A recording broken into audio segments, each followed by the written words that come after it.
Hello friends, welcome back my YouTube channel. दोस्तों, मैं हूं राघव क्लेव टेकी सपोर्ट में आप लोग का स्वागत करता हूं। और आज की इस वीडियो में आप लोग के बीच में बात करूंगा कि बैंक ऑफ बड़ौदा में डेबिट कार्ड को अप्लाई करने के बाद जो डेबिट कार्ड आपके पास आता है वो डेबिट कार्ड का एनुअल चार्ज कितना पड़ता है और डेबिट कार्ड में कितना चार्जेस वगैरह हमसे काटा जाता है। ये सारी चीज़ मैं आपको इस वीडियो में बात करूँगा, तो इस वीडियो को ज़रूर देखिएगा और जितना हो सके हमारे इस वीडियो को अपने दोस्तों के साथ शेयर करिएगा। और उसके साथ साथ हमारे इस वीडियो को शेयर करने के साथ साथ चैनल को ज़रूर सब्सक्राइब करिएगा, क्योंकि चैनल पर आप लोग को सब्सक्राइब करना बहुत ज़रूरी है। क्योंकि मैं आप लोग के सामने बैंक ऑफ बड़ौदा के सारे वीडियोज़ वगैरह हम हमेशा आप लोग के साथ अपलोड करते रहता हूँ, ताकि आप लोग को हमेशा बेनिफिट होते रहे।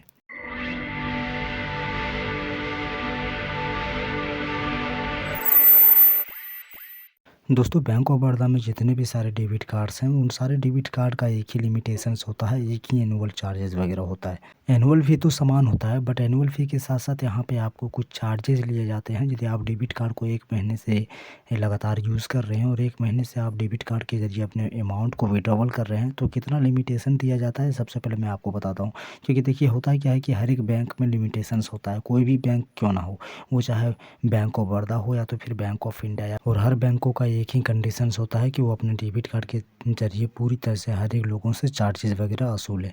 तो होता क्या है कि देखिए, बैंक ऑफ इंडिया रहे या फिर बैंक ऑफ बड़ौदा, सबका चार्जेस सेम होता है, बट सबका चार्जेस काटने का जो तरीका होता है वो अलग अलग होता है। देखिए, आप बैंक ऑफ बड़ौदा का आपके पास अकाउंट है, तो अपने बैंक ऑफ बड़ौदा के अकाउंट को आप अच्छी तरह से जानते होंगे कि अकाउंट ओपनिंग करते समय आपको 1000 रुपया अपने अकाउंट में रखना पड़ता होगा। और यदि इन केस यदि आपका जो अकाउंट है वो जीरो बैलेंस अकाउंट है, तो तब तो ठीक है। और यदि आपका अकाउंट जीरो बैलेंस नहीं है, तो आपको यहाँ पे कुछ चार्जेस वगैरह देना पड़ता है। जैसे कि आपके पास मान लीजिए कि बैंक ऑफ बड़ौदा का खुद का एक प्रीमियम अकाउंट है और उसमें आप यदि आपने प्लेटिनम वीज़ा डेबिट कार्ड आपने अप्लाई किया और आपके पास वो डेबिट कार्ड है और मंथली आप लगभग 6-7 बार यूज़ करते हैं, तो उस डेबिट कार्ड को 1 महीने में लगभग आपको 4 टाइम्स ही आपको यूज़ करने का अलाउ मिलता है।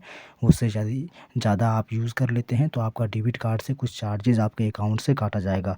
और वही अकाउंट जो आपका रहेगा उसी से आपको काटने के बाद कुछ चार्जेस ऑलमोस्ट 25 रुपीज़ या तो फिर 30 रुपीज़ आपके अकाउंट से काट लिए जाते हैं एक बार विड्रॉवल करने के बाद। मान लीजिए कि आपने एक बार किसी भी एटीएम से 4 बार लिमिटेशंस के बावजूद भी यदि अगला एक बार फिर आपने यूज़ कर लिया, तो आपके अकाउंट से 25 रुपया काट लेंगे और काटने के बाद आपका जितना अमाउंट है उतना ही आपको देगा। तो होता क्या है कि देखिए, अकाउंट रहे कोई भी क्यों ना हो, उसमें आपको अपना डेबिट कार्ड का चार्जेस आपको देना ही पड़ेगा। अब होता क्या है कि बहुत ऐसे लोग हैं जो बैंक ऑफ बड़ौदा में डेबिट कार्ड फ्री चार्जेस वाला डेबिट कार्ड चाहता है। तो ऐसे में बहुत कम ही, रेयर केस ही ऐसा डेबिट कार्ड है जो आपको चार्जेस विदाउट लिए आपको सारा अमाउंट विड्रॉवल करने का चांसेस देता है। क्योंकि हर एक डेबिट कार्ड आपको चार्जेस लेगा और भर भर के चार्जेस लेता है, तो आप उन सारे डेबिट कार्ड के चार्जेस को आपको पे करनी पड़ेगी।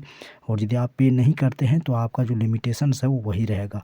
अब बात ये आता है कि आपकी डेबिट कार्ड पर अलग अलग लिमिटेशंस देता है। 1 महीने में आप इतना निकाल सकते हैं, 2 महीने में आप इतना निकाल सकते हैं। लेकिन हाँ, होता क्या है कि बैंक ऑफ बड़ौदा का एनुअल चार्ज भी आपसे लिया जाता है। फर्स्ट टाइम जब आप भी अपना कोई भी डेबिट कार्ड को अप्लाई करते हैं बैंक ऑफ बड़ौदा में, वो डेबिट कार्ड अप्लाई करने के बाद आपका अप्लाइंग चार्जेस आपसे ले लिया जाता है, चाहे वो कोई भी डेबिट कार्ड क्यों ना हो। अप्लाइंग चार्जेस आपका लगभग शुरुआत में तो आपका नहीं लेता।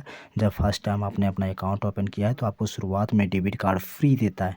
बट इन केस यदि आपने डबल यानी कि सेकंड बार यदि आपने डेबिट कार्ड को अप्लाई किया अपने मन से, तो आपको वहाँ पे चार्जेस लिए जाएंगे। अब सवाल ये भी उठता है कि आपका जो डेबिट कार्ड है वो आपके पास आ चुका है, बट आपने उसे फिर से रिटर्न करवा के दूसरा डेबिट कार्ड आपने अप्लाई कर लिया, तो आपको क्या चार्जेस देना पड़ेगा? उसमें भी आपको चार्जेस, डेबिट कार्ड का चार्ज आपको देना पड़ेगा, चाहे आपका अकाउंट नया हो या फिर पुराना। यदि आपका नया अकाउंट है और आपके नए अकाउंट पर एक डेबिट कार्ड आपके पास पहुंच चुका है और वो डेबिट कार्ड को आपने फिर से रेगुलरली जो है सो फिर उसे आपने रिटर्न करवा दिया, और रिटर्न करने के बाद फिर आपने एक नया डेबिट कार्ड को आपने मंगवा लिया पुराने डेबिट कार्ड को हॉट लिस्ट करने के बाद, तो आपको वहाँ पे चार्जेस आपको देने पड़ेंगे लगभग 170 रुपया, तो 198 रुपये आपको पेमेंट करनी पड़ जाएगी। अब सवाल ये उठता है कि इन सारे डेबिट कार्ड के चार्जेस वगैरह क्या विदाउट चार्जेस के डेबिट कार्ड नहीं मिलता? एक भी नहीं मिलता। वो कोई भी बैंक क्यों ना हो, bank of Baroda, HDFC bank, Canara bank, या तो कोई भी बैंक क्यों ना हो, सारे बैंक में आपको चार्जेस देने पड़ेंगे। और विदाउट चार्जेस आपका कोई भी डेबिट कार्ड फ्री नहीं मिलेगा। क्योंकि लगभग मेरे पास 8 अकाउंट है, 8 बैंकों का अकाउंट है, तो मैं 8 बैंकों के अकाउंट को रेगुलरली यूज़ करता हूँ और मुझे यूज़ करने का अनुभव पूरी भली भांति है, इसलिए मैं आप लोग को बता रहा हूँ। आप जो भी बैंक का अकाउंट यूज़ करते हो, मेरे पास यहाँ पे बैंक ऑफ बड़ौदा का भी अकाउंट है, मैं उसे भी यूज़ करता हूँ। हूँ। कई बार तो मैंने आपको बैंक ऑफ बड़ौदा के इंटरनेट बैंकिंग को ओपन करके उनके सारी सर्विसेज़ को बताया है। आप लोग यदि बैंक ऑफ बड़ौदा के इंटरनेट बैंकिंग को यदि अभी तक चलाना नहीं जानते तो उसके लिए मैंने वीडियो बना दी है, उस वीडियो को आप जाकर देख सकते हो। आपको सिंपली क्या है कि प्ले लिस्ट में आपको चेकआउट कर लीजिए, वहाँ पर आपको मिल जाएगा। अब सवाल ये उठता है कि आखिर बैंक ऑफ बड़ौदा के जो डेबिट कार्ड होता है उसका चार्जेज़ जो है सो आखिर बैंक उतना लेता क्यों है? किस लिए लेता है? देखिए होता क्या है कि आपको जो भी डेबिट कार्ड मिलता है बैंक के ज़रिए, वो आपका डेबिट कार्ड डोमेस्टिक लेवल के लिए और इंटरनेशनल लेवल के लिए यूज़ेज़ के लिए, ट्रांज़ैक्शन के लिए आपको वहाँ पे मिलता है। आप चाहे इंटरनेशनल में यूज़ करें या ना करें, इससे कोई मतलब नहीं है बैंक को।